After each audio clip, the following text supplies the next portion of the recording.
నమస్తే, welcome back to my channel. నా పేరు హెచ్ఎం స్వప్న.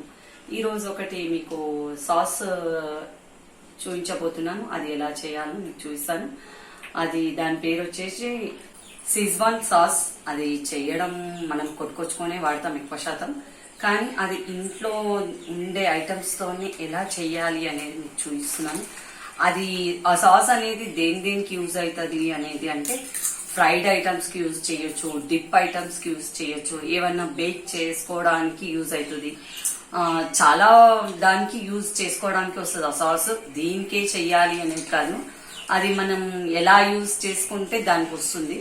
దాంతో నేను యూజ్ చేసినప్పుడు మీకు అది కూడా వీడియో తీసి పెడతాను. ఆ సాస్ ప్రిపేర్ చేయడం అయితే ఇప్పుడు చూపిస్తున్నాను మీకు. దానికి కావాల్సిన పదార్థాలు ఏంటో ఇప్పుడు మీకు చూపిస్తున్నాను.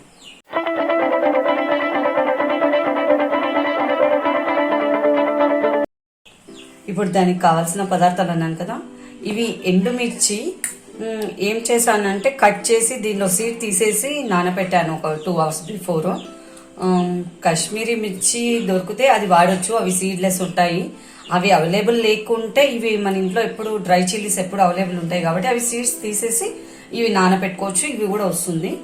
ఇవి 2 hours బిఫోర్ నానబెట్టిన రెడ్ చిల్లీస్. గార్లిక్ అంటే వెల్లుల్లి ఒలిచి గ్రైండ్ చేసి పెట్టాను లైట్గా కచ్చపచ్చగా.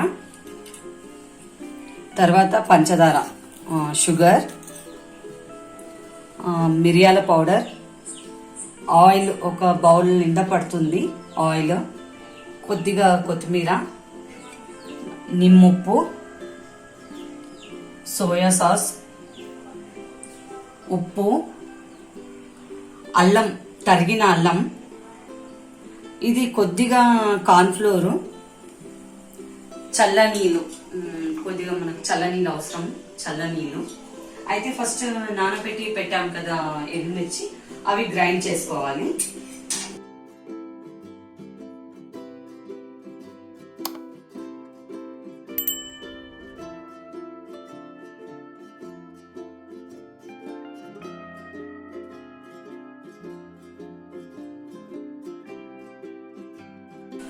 ఇప్పుడు జార్లో నానబెట్టుకున్న ఎండు మిర్చి అవి వేసుకున్నాం కదా, కొద్దిగా చల్లని వేసుకొని గ్రైండ్ చేసుకోవాలి. మెత్తగా వేసుకోవద్దు, కొద్దిగా కచ్చపచ్చగానే వేసుకోవాలి. నేను ఈ బౌల్ నిండా తీసుకున్నాను ఎండుమిర్చిని. నానిన తర్వాత కొద్దిగా ఎక్కువ అనిపిస్తుంది అది. ఇది మెత్తగా గ్రైండ్ చేసుకున్నాను. ఇప్పుడు చూడండి, గ్రైండ్ చేశాను కదా, మెత్తగా వేయలేదు, కొద్దిగా బరకగానే ఉంది. మరి మెత్తగా వేయొద్దు, ఇది కొద్దిగా కచ్చపచ్చగానే ఉండాలి. స్టవ్ వెలిగించి ఒక కడాయి పెట్టుకోవాలి.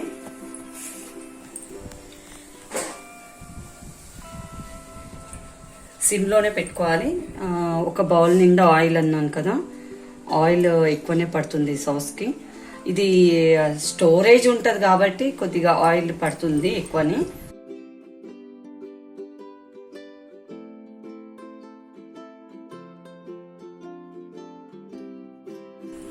ఆయిల్ వేసాం కదా, ఆయిల్ వేడవుతుంది. వేడైన తర్వాత గార్లిక్ అంటే ఎల్లిపాయలు మనం దంచి పెట్టాం కదా నలిగింది వేసేయాలి.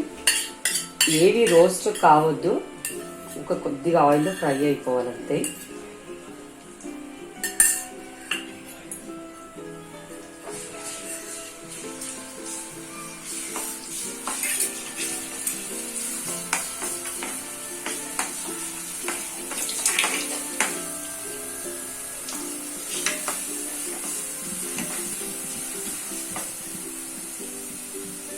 అల్లం ముక్కలు కూడా వేసేయాలి.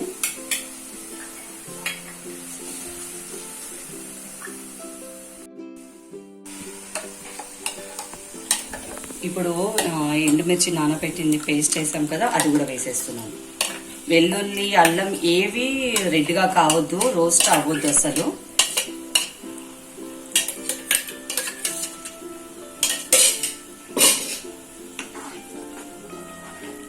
ఇది కొద్దిగా ఫ్రై అవ్వనియాలి.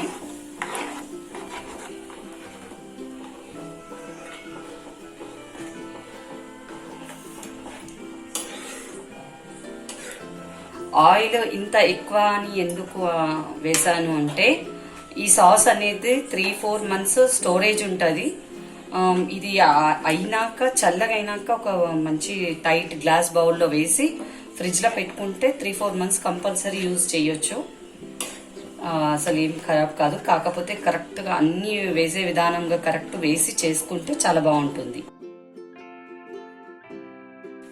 చూడండి ఆయిల్లో బాగా మగ్గుతుంది కదా, ఇంకా కొద్దిగా బాగా మగ్గాలి. ఇది కొద్దిగా మొత్తం డ్రైనెస్ అవుతుంది, కొద్దిగా మగ్గి తర్వాత మిగిలిన ఇంగ్రీడియంట్స్ వేయాలి. ఇంకా మగ్గడానికి ఒక 5-10 minutes పడుతుంది. ఇది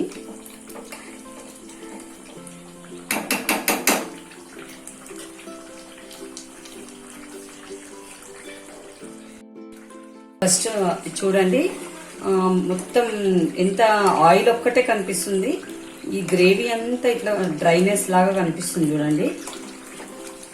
అప్పటిదాకా ఇది మగ్గియాలి, ఎందుకంటే స్టోరేజ్ ఉండేది కాబట్టి కొద్దిగా టైం తీసుకుంటుంది. లో ఫ్లేమ్లోనే మగ్గియాలి, మంట పెద్దగా అనొద్దు. అసలు బాగా ఆయిల్ మగ్గుతుంది కదా, చిట్లే చాయిసెస్ ఎక్కువ ఉంటుంది, కొద్దిగా జాగ్రత్తగానే చేయాలి. ఇప్పుడు ఇది బాగా మగ్గింది కదా, ఇప్పుడు దీనిలో వేసే పదార్థాలు చూస్తున్నాను నేను. మనము సాస్కి సరిపడా సాల్ట్, కొద్దిగా టేస్ట్ కూడా చెక్ చేసుకొని మళ్ళీ వేసుకోవచ్చు, ఒక్కటేసారి వేసేయాలి అనేది ఏమీ లేదు. పులుపు సరిపడా నిమ్మప్పు అలాగనే వేసేసాను డ్రైగానే, ఎందుకంటే క్రష్ చేయలేదు అది. కొద్దిగా సోయా సాస్, కొద్దిగాని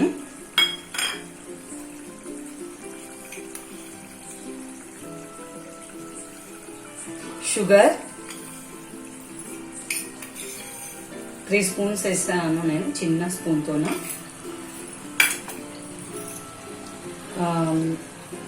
కొద్దిగా మిరియాల పొడి, కొద్దిగానే సన్నగా కట్ చేసుకున్న కొత్తిమీర,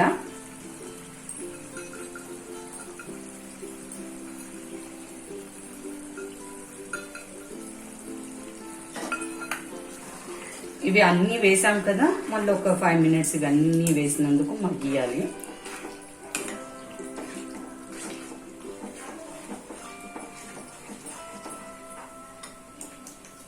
మళ్ళీ ఇప్పుడు కొద్దిగా వాటర్ వేసుకోవాలి,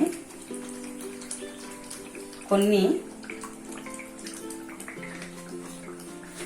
చాలా కొంచెం వేసినాము. అంటే ఇప్పుడు ఇది కలుపుతుంటే ఇట్లా లిక్విడ్ లాగా అనిపిస్తుంది చూడండి, ఇంతకనేమో థిక్నెస్ గా ఉంది.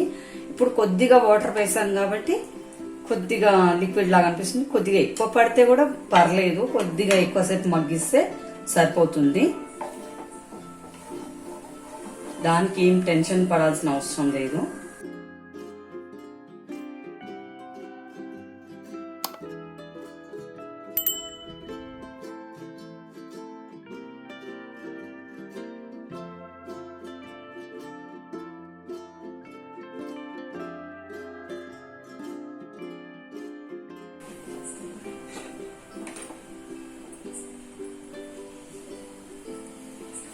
అది కొద్దిగా బాయిల్ అవుతుంది కదా, ఇప్పుడు కార్న్ ఫ్లోర్ ఉంది కదా, దానిలో కొద్దిగా వాటర్ వేసుకొని మిక్స్ చేసుకోవాలి. ఎందుకు అంటే అది గ్రేవీ లాగా థిక్నెస్ గా కావాలి సాస్ కాబట్టి.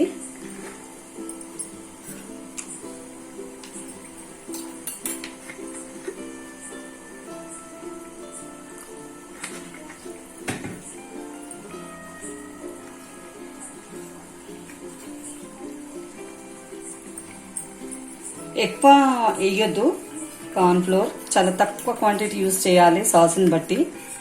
ఎందుకంటే ఇది వేస్తే ఇది ఒక ఫ్లేవర్ బాగుంటుంది. ఇది వేసిన తర్వాత అది కొద్దిగా మగ్గాలి, ఎందుకంటే ఇది పచ్చి వాసన పోయే వరకే మగ్గాలి. కార్న్ ఫ్లోర్ వేస్తున్నాం కదా.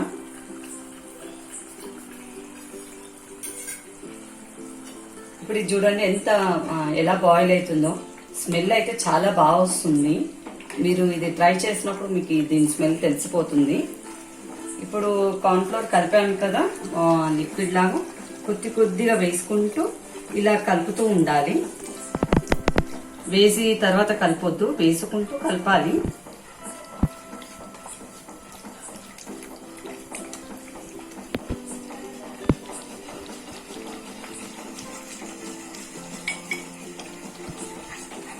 సాస్ కలర్ అయితే చాలా బాగా వచ్చింది. అప్పుడే చూడండి, అప్పుడే థిక్నెస్ అయిపోయింది. అందుకే కొద్దిగా వాటర్ ఎక్కువైనా పర్లేదు, టెన్షన్ పడొద్దు అన్నది. ఎందుకంటే ఆల్రెడీ థిక్నెస్ అవుతుంది కాబట్టి ఇది బాయిల్ అవుతుంది. కొద్దిగా జాగ్రత్తగా చేయండి చేసేటప్పుడు.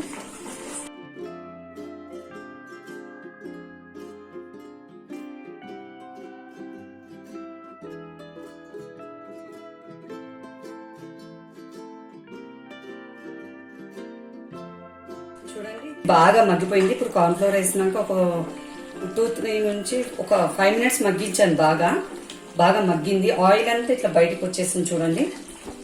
దీన్ని చేయడం విధానం ఏంటంటే బాగా మగ్గాలి, బాగా ఆయిల్ మగ్గుతేనే అప్పుడు స్టోరేజ్ చేయడానికి ఉంటుంది. లేకుంటే స్టోరేజ్ చేసినా ఖరాబ్ అయిపోయి వేస్ట్ అయిపోతుంది. ఇంత మనం చేసేటప్పుడే కొద్దిగా ఒక 5 to 10 మినిట్స్ ఎక్కువ టైం తీసుకున్నాం అనుకోండి, చాలా బాగా కుదురుతుంది. ఇప్పుడు ఆయిల్ మొత్తం ఇట్లా బయటకు వచ్చేసిందంటే ఇది సాస్ రెడీ అయిపోయింది. ఇప్పుడు స్టవ్ ఆఫ్ చేసేద్దాం. ఇది ఇంత లిక్విడ్ లాగా ఉంది కదా అనుకోవచ్చు, ఇది చల్లగైనాక గట్టి పడుతుంది.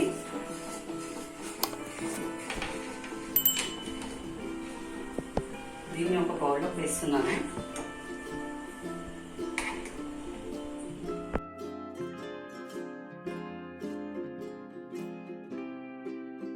షెజ్వాన్ సాస్ రెడీ అయిపోయింది.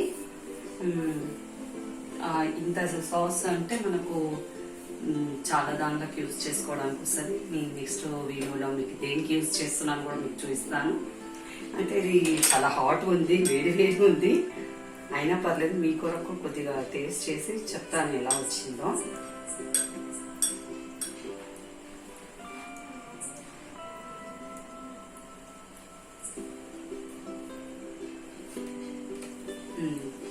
అన్నీ సరిపోయింది. కొద్దిగా పుల్లగా ఉంది. పుల్లగా ఎందుకంటే నిమ్మ వేసాం కదా, కొద్దిగా పులుపు ఉంటేనే స్టోరేజ్ ఉంటుంది. ఈ సాస్ కూడా పులుపు ఉండాలి. ఉప్పు అంతా కూడా సరిపోయింది.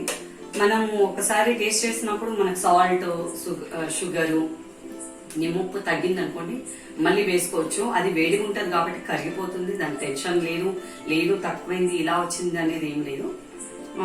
కొద్దిగా పుల్లగా, తీయగా, కారంగా, ఉప్పు అన్ని కవర్ అయిపోయింది. కొద్దిగా పులుపు ఉంటే ఏం టెన్షన్ పడాల్సిన అవసరం లేదు, ఇలానే ఉంటుంది. మీరు కావాలి అంటే కొనుక్కొచ్చుకున్న ప్యాకెట్ కూడా తెచ్చుకొని చెక్ చేసుకోండి. ఆ సాస్ కన్నా మన సాసే చాలా బెటర్ ఉంటుంది.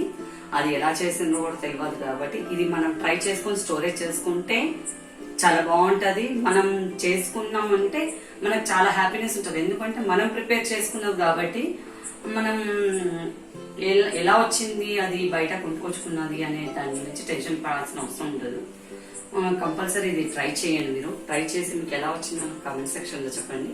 మీకు ఈ వీడియో కనుక నచ్చినట్లయితే please like, share and subscribe. Thank you for watching this video. ఈ వీడియో కనుక నచ్చినట్లయితే ప్లీజ్ లైక్ చేయండి, షేర్ చేయండి, సబ్స్క్రైబ్ చేయండి. ఒక నిమిషం. సబ్స్క్రైబ్ బటన్ పక్కన ఒక గంట ఉండాలి, దాన్ని ఇలా అయిపోయి ఒక్క కొట్టండి. తర్వాత మా ప్రతి వీడియో నోటిఫికేషన్ మీకు వస్తుంది.